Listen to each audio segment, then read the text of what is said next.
He's just finished his first 6 months as mayor, and he's got some big plans for the city of Lloydminster. Mayor Jeff Mulligan is our first guest.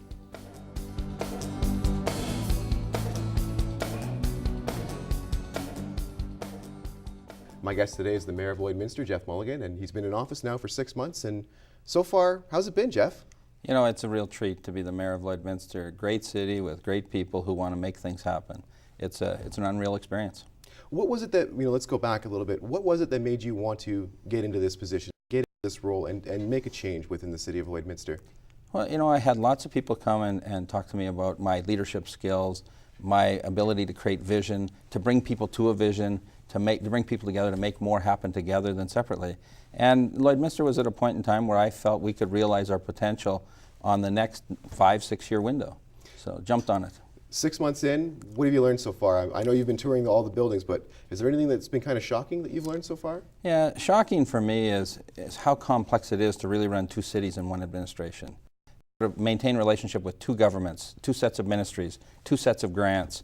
And also what was shocking is how very little amount of our operating money comes from taxes and how much is us waiting for a grant or hoping for something to happen. Does that get frustrating, that you just can't get all that tax money in locally and do these things? You got to kind of go out and apply for some of these bigger grants to do some of these bigger projects? Well, I think not having certainty from year to year. These projects now span many, many years, and we don't have certainty because we don't know that a program endures over that period of time. So in any business, you like to do long-term planning. Very difficult in our business to do it and know you have the money and the funding. As far as funding, I guess we might as well get over to it. The budget just came out last week. Was there anything in there, any major program in there, or any kind of road construction program in there that you're kind of excited to see get going? Well, I'm most enthused, I think, about trying to create better traffic flow in our city. But in addition to that, things like the Commonwealth Center access parking lot, it's been since 2006. I really think we need to finish that off. Unfortunately, now the development of the community is there. With the developer and ourselves, we'll get the road on 52B there done, and that'll give us a much better parking lot, finish the skateboard park, which is long overdue as well, and really make that site stand for what it was supposed to. Do you find it's those little things that make the city a great place to live? Yeah, it's the details. It's the details. It's not the big concepts. It's dealing with the details and doing. Great cities do what they say they're going to do, just like great people and great companies. Awesome. Now, within the budget as well, the mill rate has gone up, but we were talking about this the other night when we were speaking at council. It really only had to go up because of a decrease in property assessments.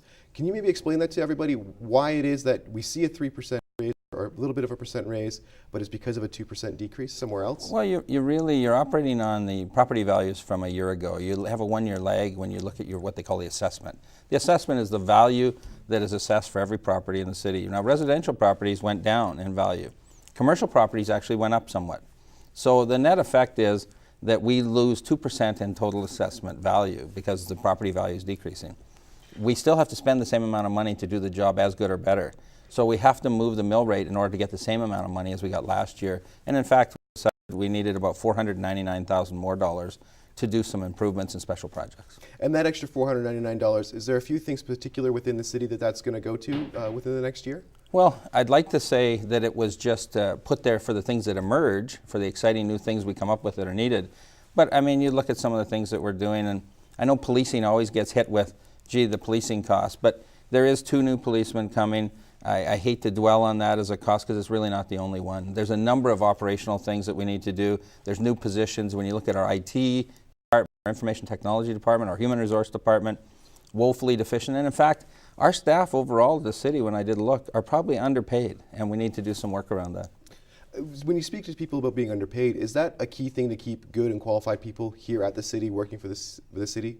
Give somebody a salary that makes them want to come here, attract somebody maybe away from Edmonton or Saskatoon to get a good person in there who really knows what they're doing?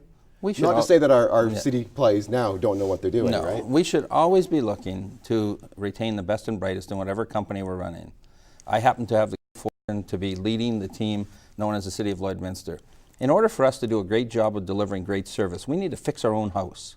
We need to make sure the foundation is solid. And to do that, you got to create a great work culture, great work environment. A component of that is salary, whether we like it or not.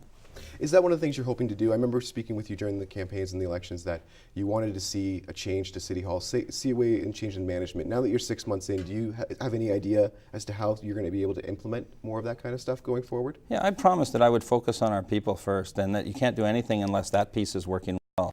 one of the first things I've done is complete a workplace study. I've got the data back and we're reviewing that at council, and we'll bring management into that to create some priorities about the important things we need to do to create a great culture and a great workplace. Not that it's a terrible place and a terrible workplace, but you know what? It hasn't been a focus of the City Council and hasn't been a focus of management. One thing that the city is focusing on right now is getting information. The Bud Miller Park is, taking a lot of these public meetings. There's been a number of transportation public meetings.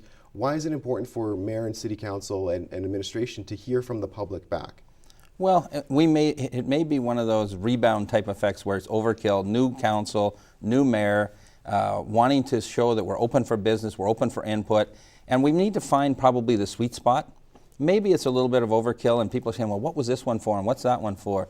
But the reality is we'll find our sweet spot. How much is online? How much is in person?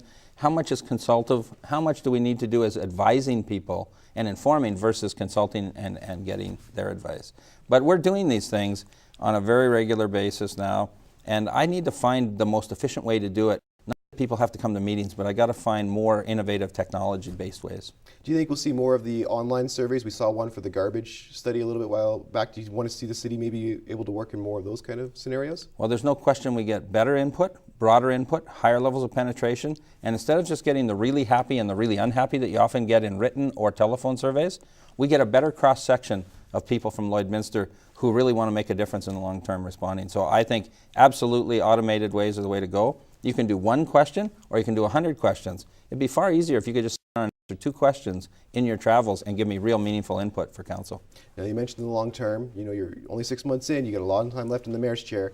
What are some of the things that you'd like to see the city do in the next couple of years? Well, I really think that we need to deal seriously with the fact that we are a site for conferences and conventions. If we always talk about 2 industries, oil and agriculture.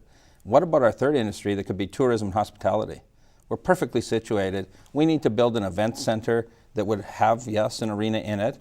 We need to move the Civic Center, I believe, to something that would better cater to the exhibition people. We need to do better partnerships in that arena, create a shuttle service from the hotel area out to those areas. I think our third industry could be tourism and hospitality as it relates to conventions, training, education, and bringing people together in the prairies. Now you mentioned a convention center of sorts. The CWC is still fairly new in the respects of a building. Mm-hmm. Would you like to see the city build a nice big proper arena and convention center to do something like that? Absolutely. When you look at the Commonwealth Center, it's about youth and minor sport. It's about health and wellness. It's not about conferences, conventions, and food services. We have a great facility at the exhibition. I think we need to better leverage it. They're just putting a bunch of money in it again.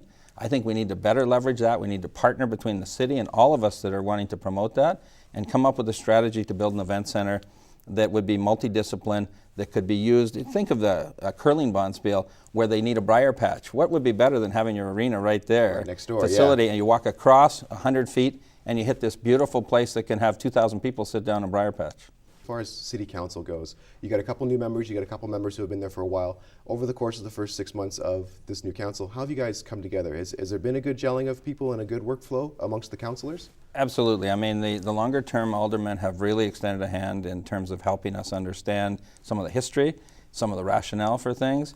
But I think what people need to understand is that the workload has increased dramatically for aldermen and for the mayor. That we run 2 cities in one.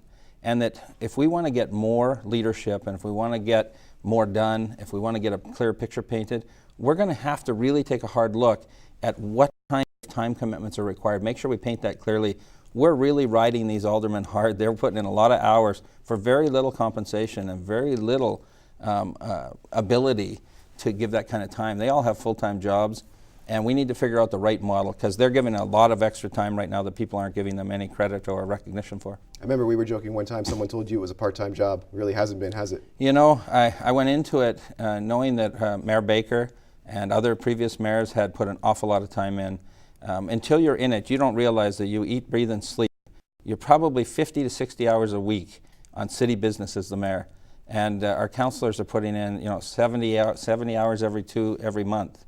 Many of them. That's way more than what they thought and bargained for. But we wouldn't do it if we didn't believe in Lloydminster. I wouldn't do it if I didn't believe we could make a real positive difference. And I wouldn't do it if I didn't think we were going to leave this place a whole lot better for our kids and grandkids. Awesome. Well, our guest has been Mayor Jeff Mulligan. Thank you so much for coming in and chatting with us today. Thanks. It's been a pleasure. I'd love to come back anytime, and hopefully we'll get to update the public on some really good things in the next little while.